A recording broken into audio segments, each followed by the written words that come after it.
Good evening, Tony Johnson with Campus Wide, produced for Radio UNE and also broadcast on 2ARM.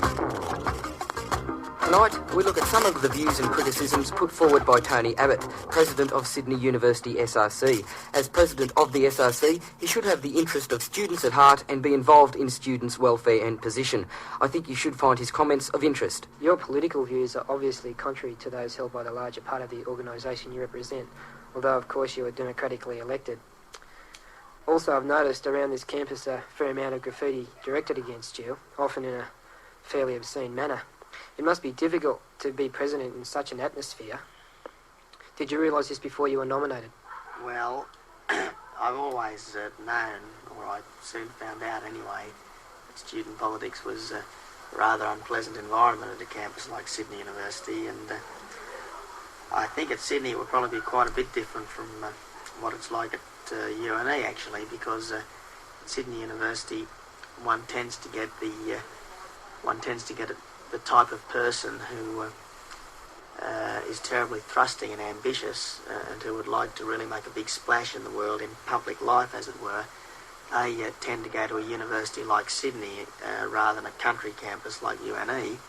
And when you get that sort of person involved in the SRC, well, then it makes for a much more, some might call it lively environment, others, and I'd certainly be in this number, would call it an unpleasant environment. And so yes, it certainly is rather unpleasant. I've always known since I've been involved that this is exactly what it's like. But I think that I've been involved in student politics in spite of that, and I'll continue to be involved for a period yet. Do you enjoy the turmoil?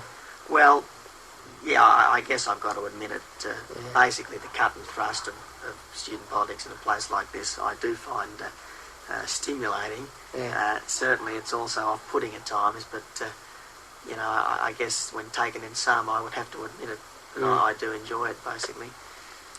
What do you see is wrong about the present system of student representation? I think the problem is, and it's certainly not confined to Sydney University, it's common to all the campuses in this country, that all students are being levied to support political organisations in which only a small percentage of students are interested.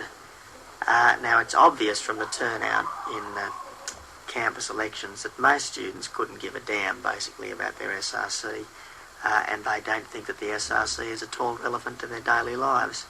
I don't know what the situation's like up at UNE, but at Sydney University, the highest number we've ever had in any SRC election voting was 30%. Now, that was hailed as a triumph for participatory democracy. Now, I tend to feel that if that's the best that these SRCs and what have you can do, well, then they certainly can't justify continued compulsory fees.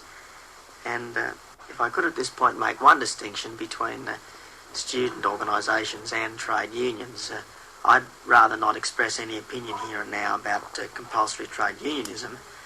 But what I would say is that there is certainly a huge difference between trade unions and student unions, and whatever one might think about compulsory trade unionism, one can certainly not justify student unionism as a compulsory situation, because the student unions just aren't working in the same sort of environment as trade unions are. But students have problems just as much as labourers do.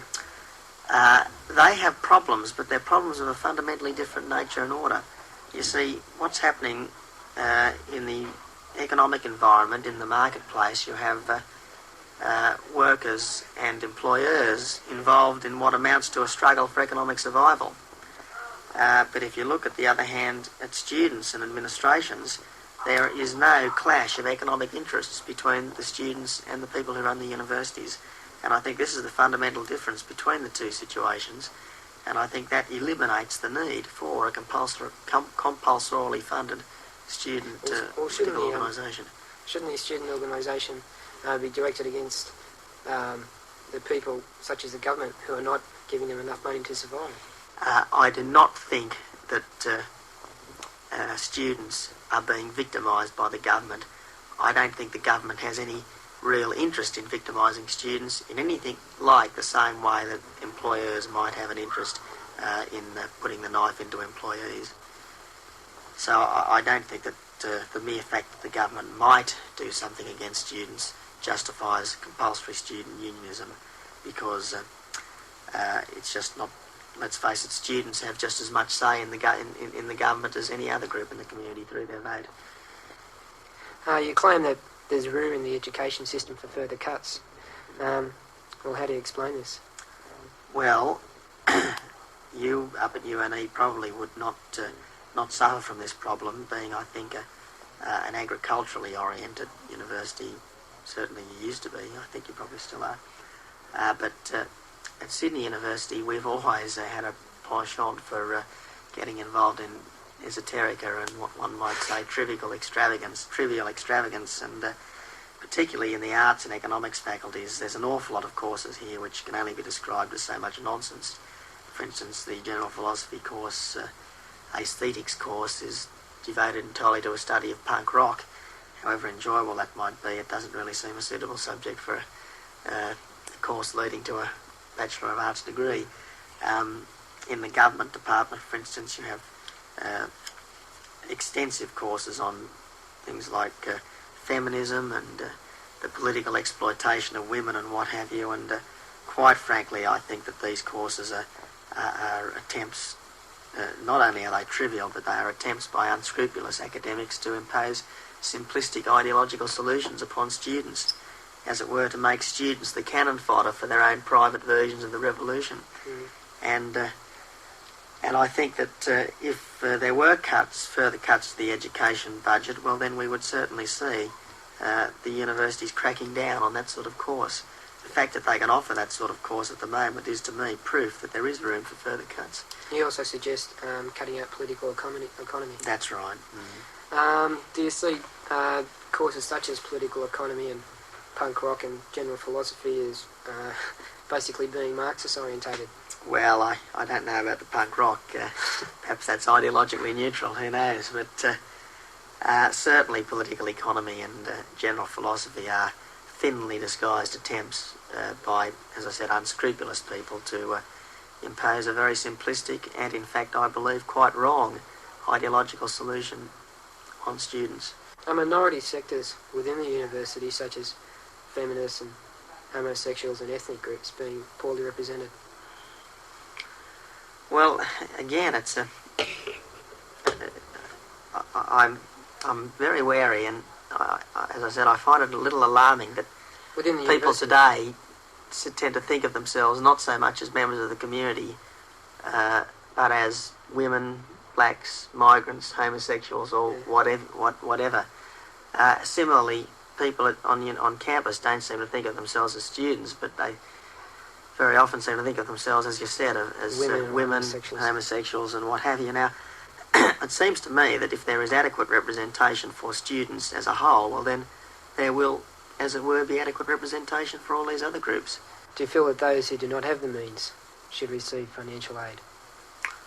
Well, I think it's a basic, it's something very basic to a society such as ours, that all people should have equal opportunity, and whether the universities be run as they are at present, in a system whereby the government simply grants money to the universities, or whether in fact the government was to reintroduce fees or something like that, I think certainly there should be provision for the severely underprivileged to get to university for free. Whether the government pays their fees or gives them tertiary assistance, as in the present case, I don't think is terribly material. But I would certainly most strongly support the idea that those who are underprivileged should certainly have the state intervene to try and correct that situation, so that if they are sufficiently capable in themselves, the fact that they were born into a poor family will not permanently disadvantage them. But only 25% of university students are on Ts, and you're suggesting a voluntary contribution scheme to that SRC. That's right. Well, if only 25% of students require this money, and they need the money to support a campaign, not many people are going to donate to it, are they? Well, I think the 25% who are on Ts would certainly donate to it. In fact, perhaps they might donate an awful lot more than the SRC currently receives as a compulsory fee from everyone. But the point I would make is that that the people attending universities are, according to sociological studies and statistics, an overwhelmingly middle-class group. Now, in that society, that means a fairly well-off group, and I do not think that the government should really be going around giving all students handouts to study. Well, how do you see the future for the average student anyway?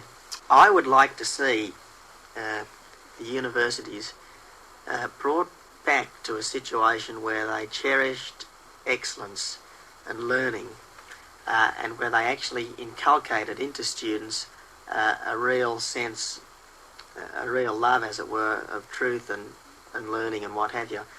And I think that with the enormous expansion of the universities, this has been lost to some extent.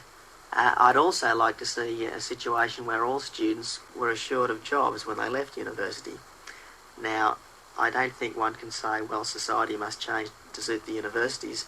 I think one's got to be realistic and say that the universities must change to suit society.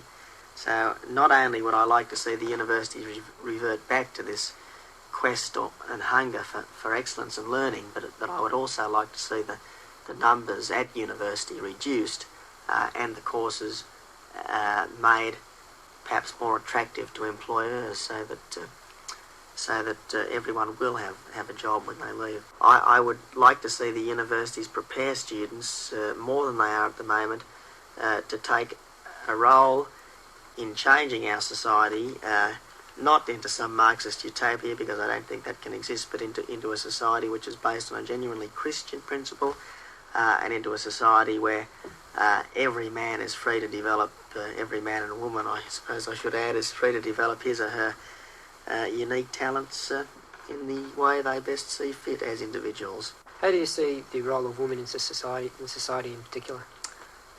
Well, I see women as having an equal opportunity in every area as men have, and just as I think all groups should have an equal opportunity. Mind you, I think that I must add the proviso that while I think men and women are equal, they are also different.